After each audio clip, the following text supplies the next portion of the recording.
On the gray morning of September 23, 1931, Goodyear workers practiced moving the Akron's bow, then her stern, out of the airdock. Ground handling parties manned winch cars that rode on tracks embedded in the ground. Akronites lined the surrounding hills to watch as the ship was positioned and made ready. The captain ordered all lines cast off and the nose spindle unlocked from the mast. Thousands cheered as the largest, heaviest aircraft ever produced slowly lifted into the sky. Her first test flight took her 30 miles up to Cleveland and then back around Akron, stopping traffic everywhere she passed overhead. Akron's control surfaces were found to be overbalanced, and operators had to be relieved at 15-minute intervals until twilight found the giant back home for docking. This and other minor faults were corrected in subsequent trial flights into October. Skilled tradesmen stopped work to lend a hand on the spider lines, easing their pride and joy into the mast cup and safely back into the airdock.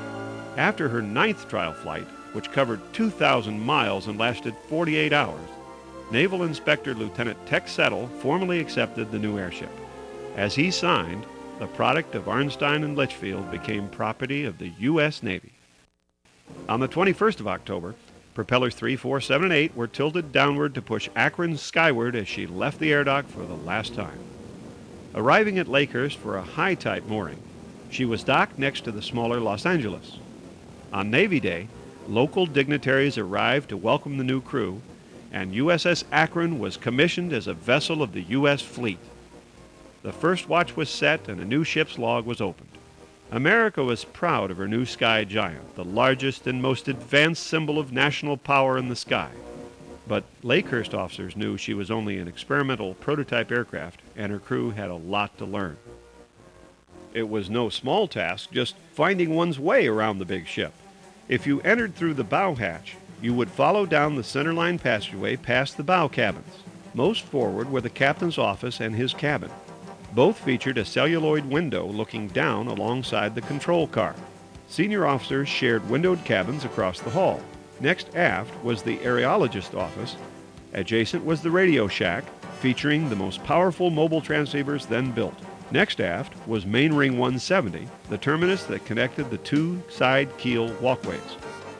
The latter gave access to the control car's aft windowed compartment, its stairway folded in flight. Moving forward in the bus-size enclosure, one passed the navigator station. When entering the bridge, the altitude pilot, who controlled the elevators, was to port. The helmsman, whose wheel controlled the rudders, was most forward. From Main Ring 170, one could reach the main keel walkways, extending the length of the ship all the way aft to Main Ring 35. The floorboard was only 4 inches wide, but all the engine rooms were accessible on this level. Each engine room would support a 2,600-pound Maybach engine. Engine commands run up on telegraphs on the bridge were wire-tugged back to repeating telegraphs on each engine room control panel. For greater efficiency, each propeller turned in the opposite direction from the one ahead of it. Several different prop pitch angles were tried during the builder's trials. The 8 big power plants consumed tons of fuel every hour. To compensate, exhaust was fed through hull-mounted radiators to condense water made in the combustion process. The water would be collected in 28 2-ton bags, 4 1-ton bags, and a dozen half-ton quick-release bags. In the Bay 7 port side passageway, one found the ladder that connected to the lower level. Luxurious compared with the hammocks of ZR1, the passageway featured permanent chairs. Opposite the windows were the enlisted and chief petty officers' berthing spaces. The crew was hot bunked. In other words, one man would use the cot while the other owner was on watch. All the way aft, just below engine 8, was the enlisted head, complete with hot and cold running water. A special walkway led from the crew's quarters on the port side across the hangar bay to the back door in the enlisted mess. Coffee and meals could be passed through a portal from the galley. Meals were prepared in the fire-resistant galley's propane stove, which was equipped with a vent hood. The chief petty officer's mess was next forward along the walkway. Next was the officer's mess, which would be the site of formal meals with tablecloths and fine silver. The mess attendant carried the meals down the window-lined companionway. Furthest aft, a fireproof enclosure held the generator room. 2 Universal Lighting Company 30-horsepower engines turned 8-kilowatt dynamos to supply the ship's electrical power. Air to cool their radiators came from a scoop forward of engine 7. Separate windings supplied 28 and 110 volt direct current, while a motor generator developed the 300 volts needed for the radio set's tubes. There was enough power for 150 lights and even the airplane starter motors. Admiral Moffett got things rolling by hosting a group of journalists and radiomen for a 3-city tour. The newsmen filled the crew's quarters to enjoy the view from the Bay 7 windows. Remote broadcasts were being made over Washington, D.C. as the USS Los Angeles joined the flight. On the 3rd of November, Akron carried 207 persons aloft, establishing a long-lasting record. As 1931 came to an end, Akron had logged some 300 air hours. The ZRS ships would need to operate with the fleet. The Navy had installed an at-sea mooring mast on the oiler Patoka, making it an airship tender. Proven by ZR1, the mast was then extended for the larger ships to come. Patoka had supported Los Angeles for a 3-week exercise in 1931, faithfully delivering everything from ice to antifreeze. On January 17, 1932, off Hampton Roads, Virginia, it was Akron's turn. Skipper Rosendahl was wary of the whole tender concept, since handling was tricky. If the wind shifted opposite the tide, the airship could foul on the tender superstructure. With booms handling the yaw lines, Akron was reeled in and locked in the cup. Akron had to be conned at the mast as if she were flying to prevent her tail from dipping in the ocean. Using the centerline passageway and bow door, personnel could transfer from ship to ship. Hand-carried provisions were threaded down through the centerline passage to the main ring 170, then outboard and aft. Connections just below the nose spindle carried fuel, ballast water, helium, portable water, and electrical power from the tender. Provisions pumped aboard had to be carefully controlled. Commands were signaled from the bridge via rotary annunciator similar to an engine telegraph. Some 12,000 pounds of oil and about 110,000 pounds of gasoline would be loaded evenly along the keels. The altitude pilot's weight board, calibrated by individual bays, was continually updated to manage the overall tonnage and to prevent excessive strain on any part of the ship's structure. Bay 7, which supported the aircraft hangar, was loaded last. The tender's mast allowed servicing the airship while on duty with the fleet, requiring only a sheltered body of water. The successful experiment opened the door to distant deployments. However, wartime Zeppelins and even the Army's current blimps carried deployable scouts. Early in April, USS Akron's small Bay 7 doors were unbolted and flipped up. It was time for the debut of Akron's cloud car, weighed down with a dummy for the first test. An electric winch turned a 1,000-foot-long cable drum to extend the spy basket. This first test showed the car was dangerously unstable. Its wild oscillations could have damaged the airship or even fouled a propeller. It was hauled back in, and when Akron docked, the cloud car was removed for analysis. Back at Goodyear's air dock, lessons learned on Akron's construction were paying off in faster construction on the new ZRS-5. Navy Secretary Ingalls signaled for the first main ring to be hoisted into place. Her sub-assemblies were already well underway, and the now experienced construction crew made better time with their second effort. The second prototype would come in for half the cost of Akron, and several thousand pounds were shaved off her weight as well. It was obvious that at least one complete West Coast facility would be needed. When the Navy considered a 1,700-acre site near San Jose, local businessmen bought the land and offered it to the Navy for free. The lobby for Mountain View won out. The foundation for a West Coast air dock was laid. Back east, Akron's first fleet problem was staged in January of 1932. Even while operating like a 1917 Zeppelin without planes, Akron found the mock enemy force of destroyers in a manner no aircraft of the day could have hoped to. But it was not the decisive miracle some expected. Akron missed the destroyers on the first day, in spite of the exercise having been constructed to encourage their location. The airship's scouting future lay with her airplanes, and it was time to bring them into operation. But first, the Akron's trapeze would have to be finished. In March of 1932, the engineers at Lakehurst were hard at work on the problem. In haste, the Los Angeles trapeze was temporarily cannibalized for parts. By now, the N2Y utility plane sported another useful modification. A removable fuselage combing had been added to accommodate bulky cargo. The bright yellow trainer color had been replaced with the standard Navy gray at the same time. On the 3rd of May, Akron took to the air and overflew the New Jersey coast. Akron's big hangar bay door was unbolted and hand-winched open. The freshly made trapeze was swung out, with a front cockpit cameraman cranking from another airplane.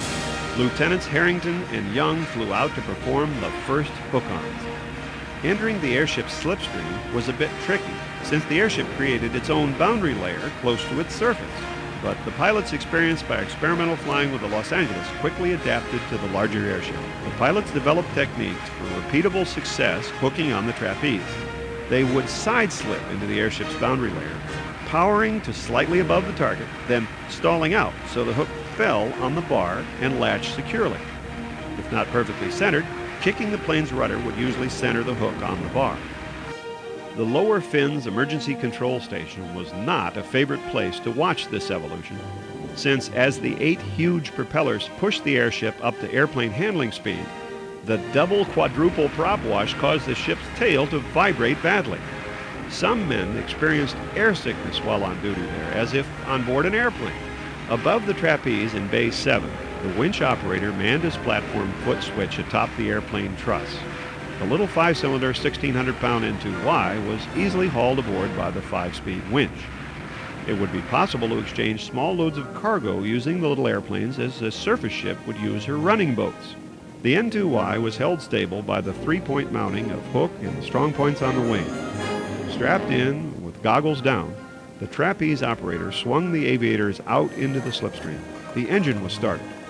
The 110-volt starter cable was unplugged and passed back up to the trapeze. Another winch uncoupled the center or third pole as the guide pins released the wings and retracted. The U-shaped bar simultaneously lowered the aircraft into launch position. When ready, the pilot pulled his release handle to open the hook. In an instant, the plane's weight carried it out of the slipstream as the pilot applied throttle to proceed. But there were teething problems. During one evolution, a hook jammed when the release cable had slackened and the airplane would not drop off. A few minutes pounding freed the mechanism in this case, but this kind of delay would be intolerable in combat. Eventually, the entire hook and release mechanism was redesigned. The airship needed a fast, stable scout, and having a second man to observe, navigate, and operate the radio would have been ideal. But the N2Ys were slow and lacked the range to scout for the airship. Former training aircraft, they did not even have radios to report their sightings. However, the airship did have a new fighter plane on the way. The XF-9C1, with its 9-cylinder Wright radial engine, was 1,000 pounds heavier than the N2Y. Since regular production was already underway, the first try needed to show that the more sophisticated 420 horsepower Curtiss fighter could be recovered and taken aboard. Having practiced first on the Los Angeles, Lieutenant Young approached the big ship and latched on the first try. Measurements had shown that the 25-foot 5-inch wingspan would seem to fit, and the tail was slightly shorter than the N2Y. A retraction test commenced. Young guided the stabilizing pins into the wing mount as the bar was retracted. Locked against wobbling, the XF-9C1 was hauled aboard as Young cut his engine. The 5-horsepower winch pulled in a long ton of airplane with ease.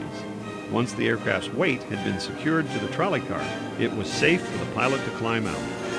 Assembled from various parts not originally designed to work together, the system had worked. In May of 1932, USS Akron had at last qualified as an airplane-carrying airship. But the entire concept of flying aircraft carrier was far from mature. The bad press that had plagued Akron during construction now dogged her in operation. Headline grabbers ignored the fact that prototype aircraft rarely met all their design goals. Pushed into operation before her builder's trials were even over, Akron's carved wooden props couldn't push her to the expected speed of 70 miles an hour. This very expensive symbol of national prestige was even called overweight. Congress named a committee to look into the matter. Akron was prepared for a congressional inspection flight on February 22, 1932. Strong winds across the hangar that morning made undocking her quite dangerous. But Skipper Rosendahl and his officers wanted to give the politicians a good showing and began undocking at 0938. As the congressional delegation watched, the 14-knot gust grabbed the tail and ripped the mooring fittings out of the main rings. Free from the heavy stern beam, the Akron kited out of control. Rosendahl had rushed aboard to drop tail ballast, but it was too late. Her lower fins smashed into the ground. And just today, when they wanted to show her off for the boys from Washington. Are they embarrassed? The light damage to the main structure verified the strength of the deep ring design. But when long-delayed wind tunnel tests finally showed that the fin's reinforcing was too weak in its forward third, no one believed the test to be accurate. More tests were ordered. A team from Goodyear arrived to rebuild the tail, but during her repairs in March and April, political enemies capitalized on the embarrassing incident. The repaired Akron was prepared for a West Coast expedition in the spring. Loaded with 15 tons of water and 40 tons of gasoline, Akron left Lakehurst on the 8th of May. The XF-9C-1 and one of the N-2Ys flew up and hooked on for a free ride to the West Coast. But the clear skies did not last. Akron encountered turbulent weather over the central states and dust storms over Texas. Crossing mountains was not part of the design criteria for a ship designed to be operated over sea level. The gas cells keeping her buoyant at 300 feet would expand and lose helium at 5,000 feet. Skipper Rosendahl took Akron through the mountain pass the Graf Zeppelin took in the 1929 round-the-world flight. After the turbulent crossing, Akron arrived near San Diego. Rosendahl dispatched Scott Peck down to the surface via N-2Y to act as mooring officer. But the plane was not recalled, and even the XF-9C-1 was launched. A team of untrained recruits from San Diego boot camp were mustered as a landing crew.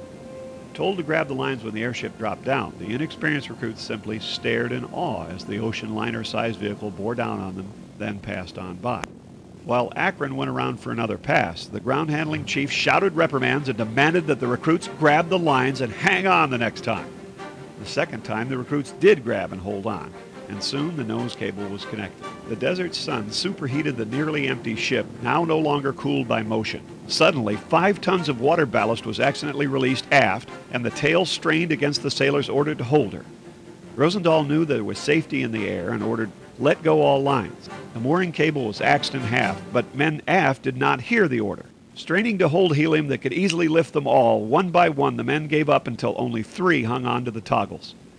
In an effort to save them, Rosendahl endangered the ship by valving helium he could not replace. But it was to no avail as the line handler's strength waned. In full view of the newsreel cameramen, first Harold Edsel, then Nigel Hinton fell to their deaths.